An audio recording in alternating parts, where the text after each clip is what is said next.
Yeah, it's very intense here. There's a lot of things to look at, and a lot of people say, how can you find anything? Well, I've pretty much got it in categories, and the categories are not just all chairs in one place, for instance, and all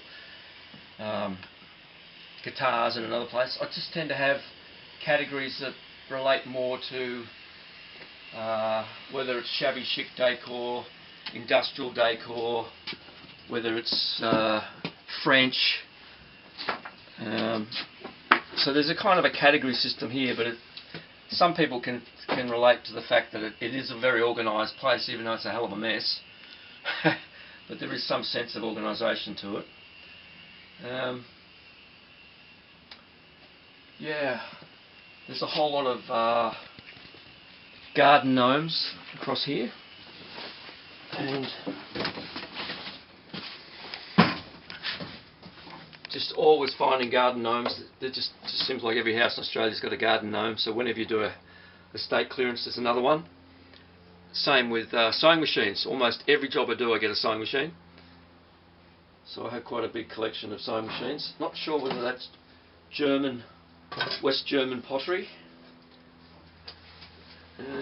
Got an aluminium section down here. It's pretty radical. Bit hard to see on camera. But if you're into aluminium odds and sods, you might come down and have a climb around. The other thing is, most of what I've got in here is on wheels. So from time to time we roll everything out onto the driveway and have a rethink about the layout. So that saves me a lot of lifting. I'm not a very big guy, but I'm fairly fit for my age. And I estimated I've probably lifted about 1,000 tonnes since I moved into this factory. And this is the main driveway that's completely chock-a-block. And we now have a goat track to make it to the back. And I'm just giving Paul a bit more time to walk backwards. Above my head is the mezzanine, which I built. And I have 2 shipping containers just here. One's full of tools and the other one's full of all sorts of electronic stuff. There's a mezzanine stairs this way. We'll go the full do the boundary goat track just so that you get a feel for the layout on the ground. That's quite a nice shot from here. That way, if you wanted to,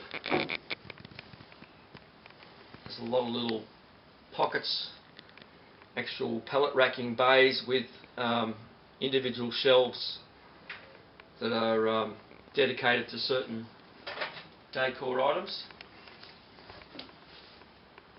And here's my coffin. Not my coffin, but it's a coffin.